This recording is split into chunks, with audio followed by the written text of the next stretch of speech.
Hello everyone, welcome back to Royalty Soaps and our Scarborough Fair inspired collection. Today we will be reading chapter 5. We're getting so close to the very end. There are only 2 chapters left, which means of course there are 2 soaps left. And this is going to be one of those soaps that I know a lot of Lord of the Rings fans will like because it very much looks like our demolition of the ring soap, okay? Except for we've added a little bit of glitter where it really matters. This collection is launching on May 6th, 3 p.m. Central Standard Time, royaltysoaps.com. Let's read chapter 5 and scamper on into our soap making. Chapter 5. You spend the night in a tidy room at the inn, the honey procured and the healing medicine ready. What an adventure it has been. You wish every day could be filled with daring and dangerous deeds, but such a life would require a suit of armor and to be knighted by the king. You have no funds for the armor, nor anyone to recommend you to His Royal Highness. You suppose you should just be thankful your father will be healed. It was for him that you went on this adventure in the first place. Content but still disappointed, you fall fast asleep. As you wake and enter the tavern's great room, you are shocked to see it very crowded and bustling with excitement. A loud cheer fills the air as you come down the stairs and flora and fauna approach you. All of Scarborough has heard of your heroic deed yesterday, they say with delight. We are so grateful our town is safe from that awful dragon, and to show our gratitude have commissioned Burnbeard the blacksmith to fashion a suit of armor for you.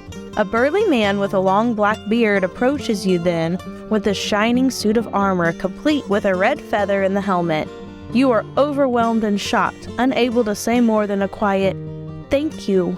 Thank you so much."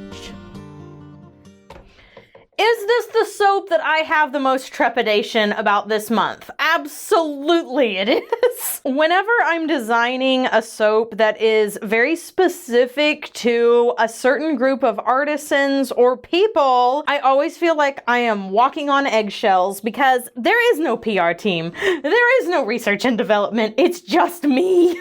Trying to do a good job. In all fairness, I did run this entire design, including the fragrance, by my brother Elisha, who does make knives. So I do feel like I did a little bit of research. I am at least a little bit prepared. Let's go ahead and blend this up.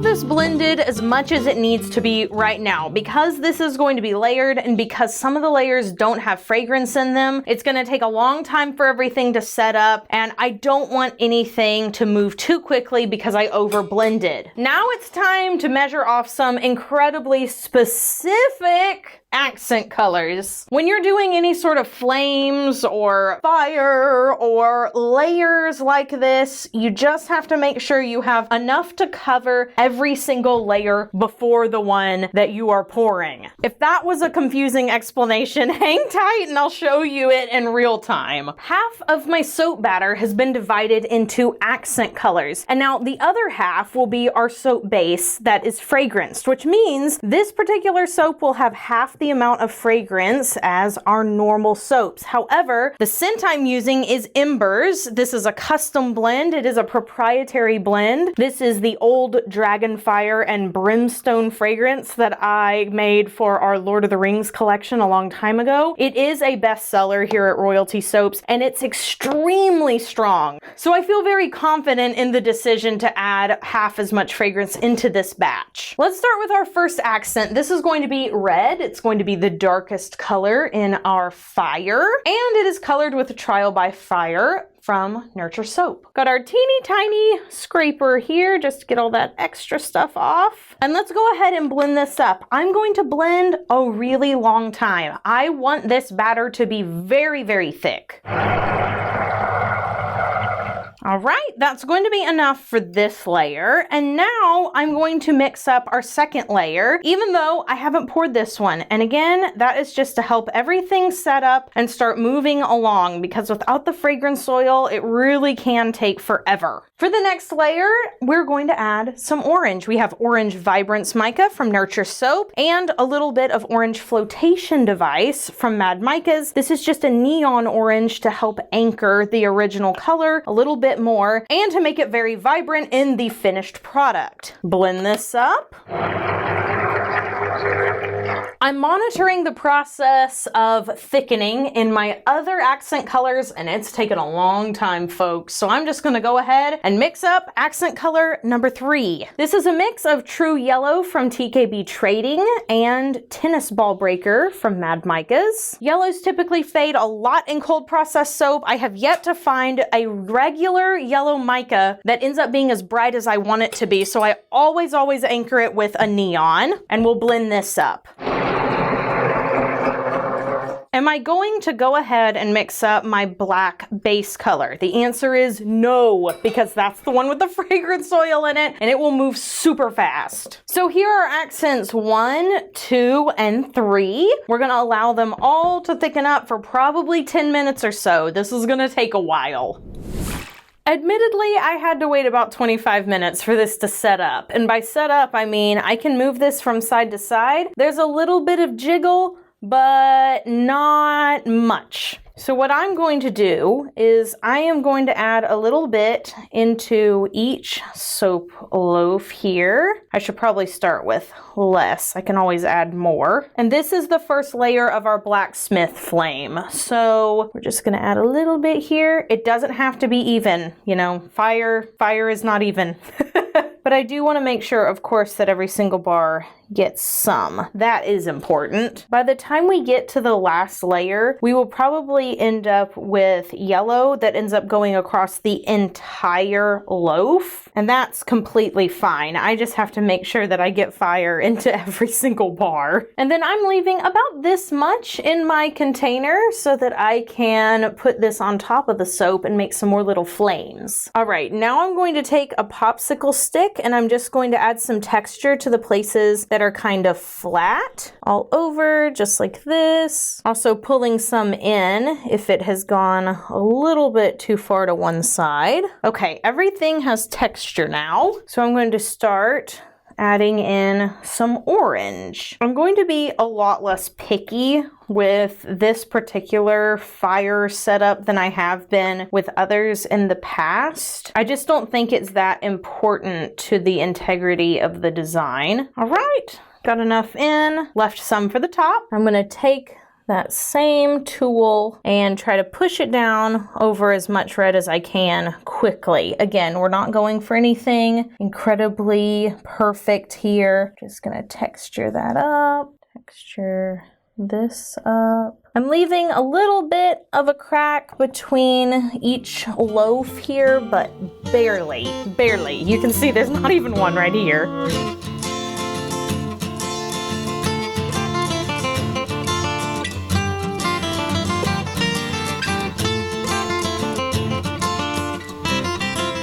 Okay, everything is at least a little bit textured, so now we can move on to our final yellow. Also, there are little flicks of color all the way around the mold. That doesn't matter. We're not worried about that. Now, lucky for me, the yellow is a lot more runny, so I am going to drip it into all these little cracks here, and then I will probably go ahead and tap this mold down just so that there are no air bubbles. I, however, do not want to flatten any of these little fire mounds I have created because that will very much defeat the point. So I'm going to try to fill in as much space as I can with this yellow in an attempt to not let anything else move.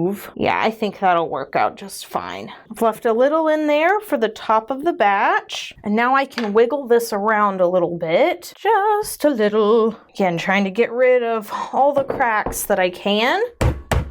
Okay, that was quite a bit of tapping I had to do. And once again, I'm just going to take my stick here and I'm going to texture a little bit. I may have to let this set up a little. Yeah, definitely going to have to let it set up a little bit. But all I'm going to try to do is separate just a little bit out in between each row, and then we can go ahead and add our black layer.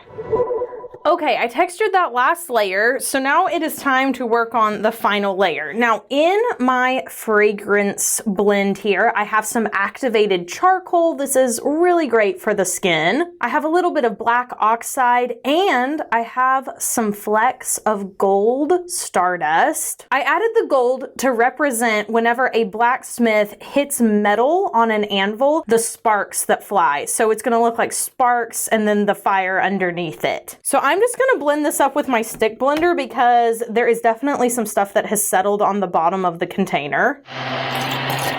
Then I'm going to add it to my soap, and I am going to scrape out every single little bitty bit from this container. I'm going to quickly blend, and then we will pour it into our mold.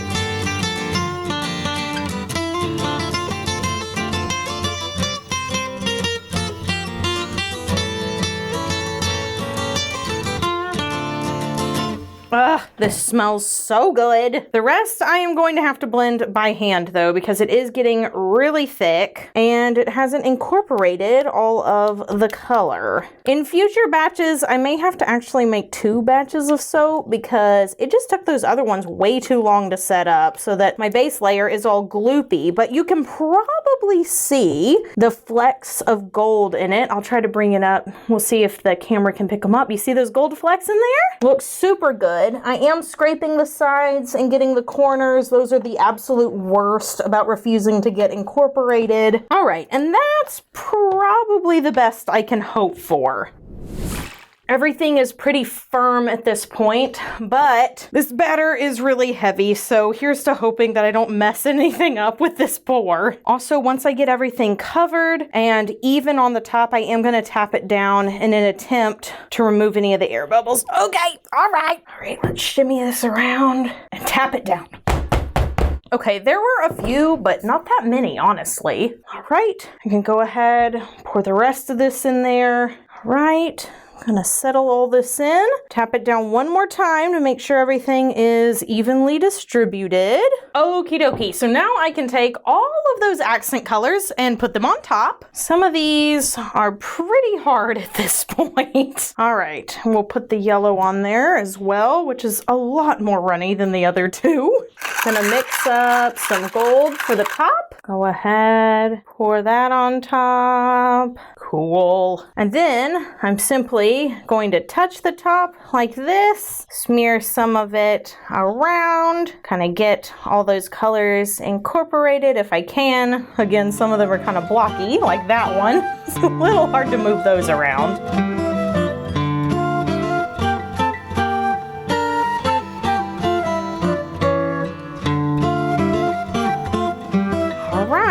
And this is what the soap looks like when it's done.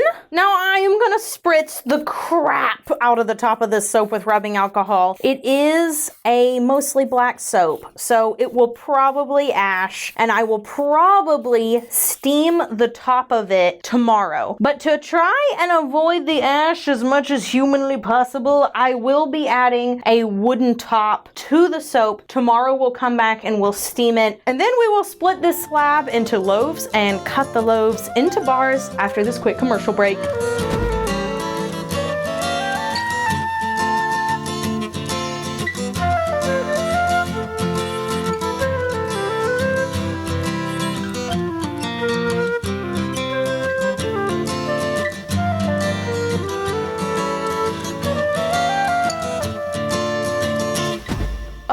Look at this. I am obsessed. I didn't know if this was going to work, and I can see some areas in the black where not all of the soap got evenly incorporated, but what I will say is that it actually ends up looking like smoke, so we're not sorry about it. I'm gonna line this up with my soap cutter. I cannot wait to see the inside. I hope it looks as good as I think it's going to. pull one out of the middle. Yes, and this is what it looks like on the inside. So it definitely looks like fiery flames. You can see those gold sparkles in there. It smells super good. In the future, I will have to be careful of air bubbles. They're not in every single soap, but I'm going to have to tap down some of my layers a little bit more to make sure that every single one of them is removed. Okay, question of the day. What is your favorite part of the Renaissance Fair to hang out in, if you've ever been to one? And if you haven't been to one yet, let me know down in the comments below. Okay, but isn't this fun? I feel like every Renaissance or medieval collection needs something inspired by blacksmithing or metalworking. It's just quintessential. I hope you all have an absolutely marvelous day. Thank you for tuning in. Be sure you do something fun for yourself today, like cooking s'mores with your friends, or perhaps doing some sparklers for fun outside. Don't worry, nobody's watching. You can be yourself. You can twirl around. Of course, y'all know I don't really care what you do. Just do something fun for yourself today, and I will see you in the final video, the same video that this entire collection is being released at royaltysoaps.com on Saturday. And so until then, have an absolutely royal week, and bye for now.